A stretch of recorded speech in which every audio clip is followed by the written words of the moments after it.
CRM for everyone is the idea behind it is converting your CRM into a cross-departmental tool rather than just a sales tool. So basically, we start asking ourselves what happens after the deal is set to closed and won. What are the steps taken and by whom? Is it all on the same team or does it go across teams? And maybe it's not just that when the deal is closed and won. That's just one example. So if you don't know me, this is me. I'm Candace Doriso. I love Zoho stuff, so let's talk about it. Client engagement doesn't actually stop after sales, and this is really important. In fact, it doesn't even stop after marketing. We have to do things like get approval from maybe the legal department on agreements. We have to hand off clients maybe to an onboarding team or account management team. We have to communicate any of the key factors that happen to make the sale successful back to the marketing team after the sale was won. So as I said at the beginning, CRM for everyone aims to remove the barrier or silo, maybe is a better word, of the CRM just being a sales tool. It truly can become a more robust cross-departmental tool. The really obvious thing that I'll show you in a few minutes is the user interface. Instead of it being top navigation, it's going to be left navigation. And I put a nice little screenshot in here for you. This is what we refer to as the primary sidebar, and this is the secondary sidebar. So when you click on the primary sidebar, it reveals whatever is related in that secondary sidebar. So in this case, I'm in the modules and fields, so that's why we're seeing all of our modules. Team spaces are changing what users get to see. And this is really one of the first really cool parts we're going to dig into, because you can decide what modules each team sees. For example, your legal team doesn't really need to see the leads module or your tasks, meetings, and calls. They just want to see contacts, accounts, and deals, for example, and maybe a custom module that we'll get into. The other thing I want you to notice is the folder structure. So you can see in this screenshot, we have a folder called Pipeline, and we sorted our different modules in there. For me, this is a huge win because sometimes you just have a million modules and it's a great visual shortcut to get to what you actually want and need. So let's talk about team spaces. Team spaces are usually based on a department or a team function. So think sales, operations, legal, account management.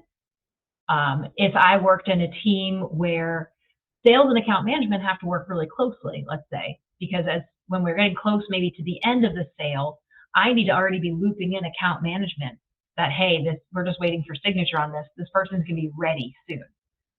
So that other account management department needs to be kept in the loop. And that's part of team spaces, because the account management team doesn't need leads. The account management team doesn't necessarily need, maybe they don't even need deals, I'm not sure. But you want to slim down what they see based on what's actually valuable. And so this is kind of what I was talking about with the folders and being able to sort things in different ways. You can create a very customized view, and you can use the folders to help you organize it. So within your team space, you could just be using the regular organization modules, right? You could still just be using leads and deals, etc. But one of the bigger reveals are team modules. So team modules, and I put this in quotes because this is like a Zoho, their definition, and I like it. It's a module created for the purpose of implementing a process for a specific team only. This need should not extend to the entire organization. So it's not a perfect definition, but it's pretty good. But basically it's saying each team or department can use the CRM with their own unique space and their own unique module. So reminding you that deals is a module, contacts is a module. If I am on the legal team, I might need like a legal agreements or contracts module. And that's really meant for my team to manage. Maybe it's connected to the deals module. Maybe it's connected to the accounts module, but it's a module for my team. So each team module and each team space have their own admins. That's also important to remember. So if you have a really large organization, you might have Joe as your team space admin, but Joe doesn't need to manage that team module. So whoever he manages, whoever's directly below him, assistant manager guy, person, could be in charge of the team module. And that person really is responsible for setting up the process, overseeing all the operations. The team modules have the very clear purpose of configuring your unique processes and managing the data in those spaces. And again, note, I'm putting help articles on almost every slide, like I said, so you can refer back to these and click through. And soon I will jump into the demo account to really show you some things. So the team module, here's some use cases just to get your brain going. I already used the legal team as an example. So maybe sales team has written a price quote, but they had to customize the wording. Maybe it needs to be a mutual NDA instead of a one-sided NDA. Or maybe you have to include GDPR in there, and that's not normally in there. So they might send that agreement to the legal team, request their review, make sure it's all good. Account management, I already used that as a use case as well, right? Maybe you want to notify them once a deal is set to close in one so they can start onboarding that new client. And again, they could use a team module for like their onboarding checklist. That could be a record, right? New client is Joe's Pizzeria. Our first step is always sending a welcome email, and then this, and then that. That could have its own processes just for the account management team. But the need in that module is triggered by the sales team updating the deal. Same idea, product team, maybe they get a feature request from the marketing team. You know, if the marketing team is watching website submissions and people have requested certain features or services that you're not already offering. Training team, this is another interesting one. If your business offers training, then you may need to do a whole scheduling of that. And you may need to log that and track that back to the customer or back even to a partner to show that you put forth your training. And that could be a good checks and balances. Because let's say in the future, you find out like, oh, this client, it just ethically failed. We don't know why. Well, look, they never went through team training. We missed that step in the process. Why did we miss it? We didn't have a team module and a good process for tracking that. So these are the steps I want you to take when you're thinking about cross-department approvals and data sharing. First of all, just think through your process and document it, like the way it works now, and ask yourself, is a team module really necessary? It may not be necessary, but I'm finding more and more use cases where team modules solve some of these problems. And then step 3, I want you to think about the approval or request flow. And I wrote workflow just because I'm a Zoho person, right? I'm always thinking workflows. But just think of the process and the flow. Now that you know you could have a team module, what makes the most sense in that module? And what's the process that happens leading there or coming out of there? And then just set up a test, frankly. Please just create a test, do it with your team, see how it works, iron out the kinks. So that's one of the things I want us to do today. Setting up a team module. So I'm going to go into the demo account in just a second. But what you're going to do is click the plus button at the top of your module screen to create a new team module. There are templates there, but you can also make a custom one. And after you've made the module, you also have to decide your user access. So let me pop out of here and switch over here for a second, or maybe over here. So I'm going to zoom in. This is my demo account, so just know all this is fake data. This plus sign at the top where it says Manage Modules, click that plus sign, and you can create a new team module. And it's actually really cool that Zoho came up with all these templates, because sometimes you're like, I don't know what goes in the team module. What's even a good use case for it? You could be actually, I think customer requirements is a great one. You know, what is it that they are looking for? So if I click use this template, what it's doing is it's making a whole new module, a custom module for you. And I don't like the word customer. I'm going to put client. I can rename it. And I can even call it requirements. So we've got client requirements name, customer name. Now the star, where's my little help text? I was hoping it would show up as I hovered over it. It's not hovering. the star, here we go, starred field will be shown in requester list. We will get to requester things very soon. So this is the customer name. That's going to look up the contacts module. So I could say contact. And again, I don't like the word customer, so I'm going to use client name, client contact name, right? Make it dumbed down. It should be a required field. So you can just go through your process of like what are their requirements and connected to, we'll get to that as well. And we've got folders. I will get into folders. Let's create our module. We have a new module. Now, one thing I want you to notice is a team module has a different icon than these other modules. Team modules have this diamond shape, I guess you call it, with little circles. Think of it as like each circle's, different departments. So now you've created your requirements, my requirements module. If I click three dots, this is where you're going to see a few more things available. So first thing I want you to check out is manage user access. I'm in my demo account, so I only have one user. But if I had other users, I could pick them from my pick list. See, this could be searching for nobody. It's kind of amusing. But you could pick a requester. Yeah, and I can't do that because I don't have a person. But if I did have a user, I could pick who my requesters are, participants, members, managers, and fellow admins. So what's great is at the module level, this team module, I can have different access. I can also have different profiles. So that's like the who can see it. This is what can they do with it.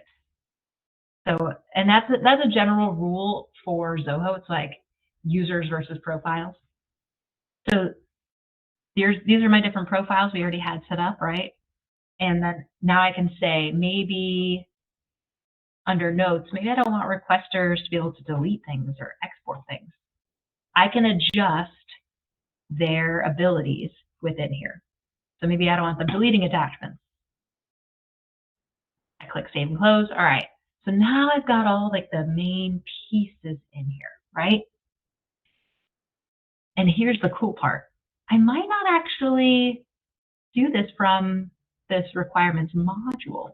I might be going into my deals module, for example. And I might have a new deal. Again, I'm just making this like, oh, sorry, we were testing client scripts. You're going to see that hello world thing a few times. This is my requirement test for $1, and today's the closing date. I'm going to click save. Something you're going to notice now are connected records. I can click add new. Oh, and there's my client requirements.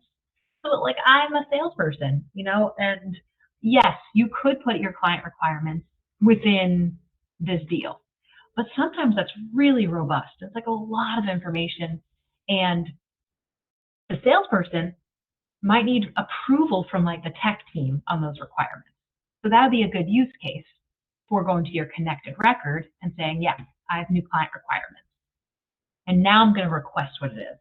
This is a require, I don't know what I'm going to put here, so bear with me, require new software. And I pick my contact name. I pick my industry.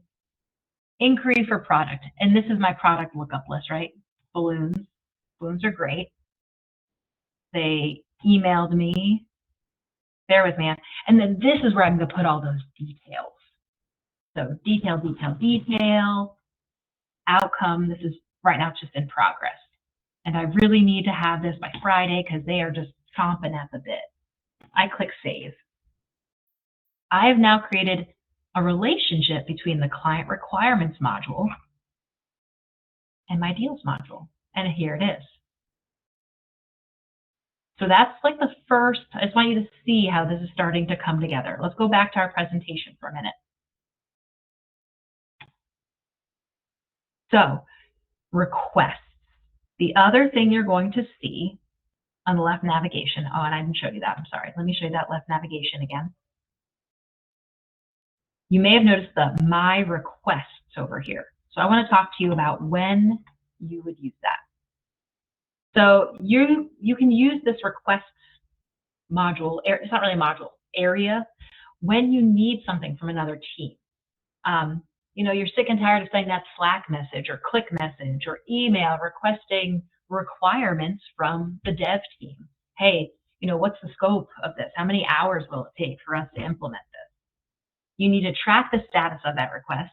You need to see who's working on the request. Maybe you need to share notes and attachments. Really, you're looking for a single place of cross-departmental requests. That's when you want to use the requesting. So you've got the requests tab. And you saw when I added all that user access, one of the options was requester. I can say who is a requester.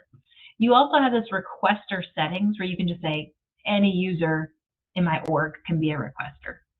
So that's even less work if you've got a lot of people who need to be able to do that. But remember that only people with requester access will use that tab. So to make a request, if you are said requester, you would click on that tab and you would click the plus sign. It's just that easy. And you could say, need requirements, You would fill out that same module and you could create a whole notification process to notify someone that you made a request. And that's where connected records, which I just showed you, come in handy. So you're creating a connection between two modules in your CRM. And it's going to most likely be tied to like a lookup field in your team module. It's available in a related list, as you saw. And again, some examples is like maybe a case study for an account or deal, right? So then you've got a whole module of different case studies, which is awesome and a great idea. I think everybody should do it. Maybe it's legal agreements, onboarding tracking. There's a lot of possibilities when there's a relationship between two modules, but maybe two different teams have two different roles in that process. And that's, where connected workflows come in. A connected workflow is an automation that follows your business process, and it just executes things more efficiently without the manual request. So this is a little bit different. Requests are done manually. Connected workflows are automatic. So you're going to use these to do things like a multi-step cross-team process. I love this verbose phrase I came up with here. And it's exactly what it sounds like. Maybe through the sales process, you have to go to the tech team for technical requirements and the legal team for the legal aspect before you even send anything to the prospect. And then after you get to a certain deal stage, then you have to send it to the onboarding team. That is an ideal way to use a connected workflow. You just trigger it. So I'm going to show you what that looks like in a minute. But what's important is this is how you can also notify users. You're using predefined triggers, which is easy. Like it needs to always follow the same process, right? Because it is a workflow.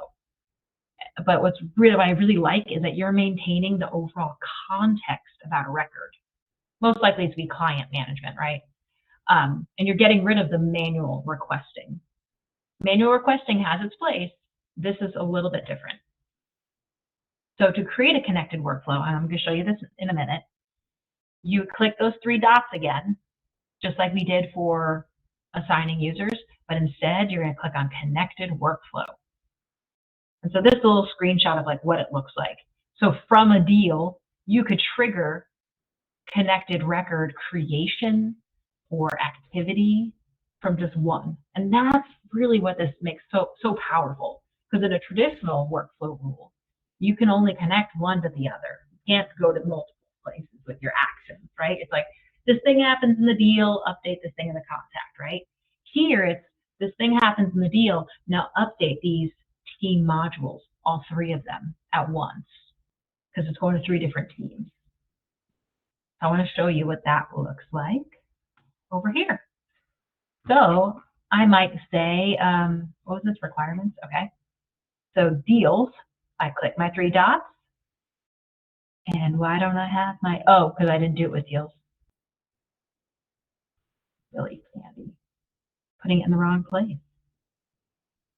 Where's my connected workflow?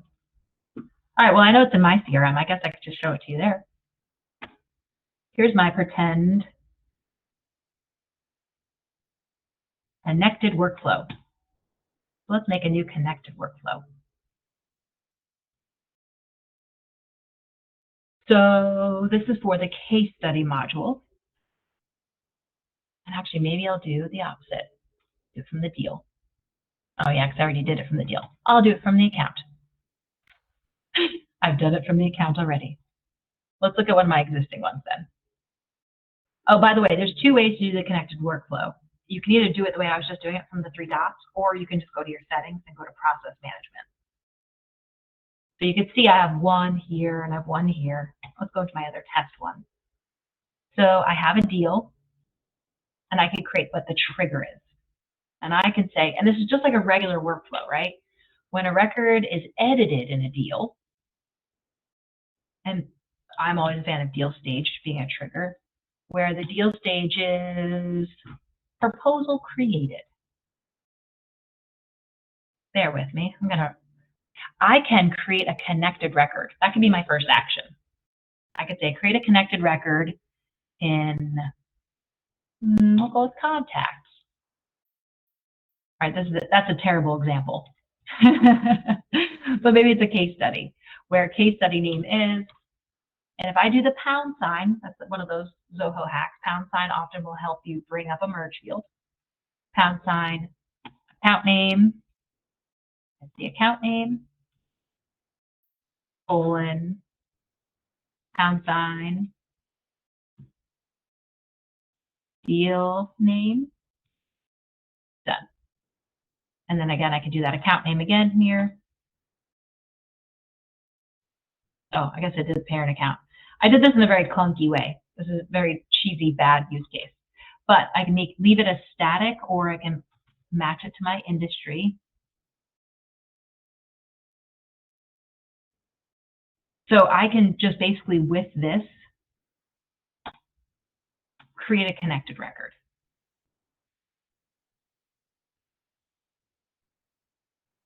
So when a deal gets to a certain stage, just draft a case study. I don't even have to make it, just draft it. And by the way, in my CRM, I just don't have a lot of connected records because I have a small team. I don't really have a big need for team modules. I see a lot of value in it, but it's not necessary for my team. I could also just update a connected record. So I can look for, based on, I'm trying to think of a good field that would make sense. Maybe I want my lead source detail to be updated. I can do it for all records or some records. More likely, you're going to just want to notify someone. So you could have an email notification that goes to that team that says, hey, there's a new case study, go do this. And that's going to address a lot of what you're looking at. So coming back over here, your next steps in this overall CRM journey, what I empower you to do is start with your process. What is a cross-department or team process that's already going on in your business? And then what challenges or gaps are there in your process flow? And the last one is, now which of these new features can help address your challenges? So thank you again for joining me, and I hope you have a wonderful rest of your day.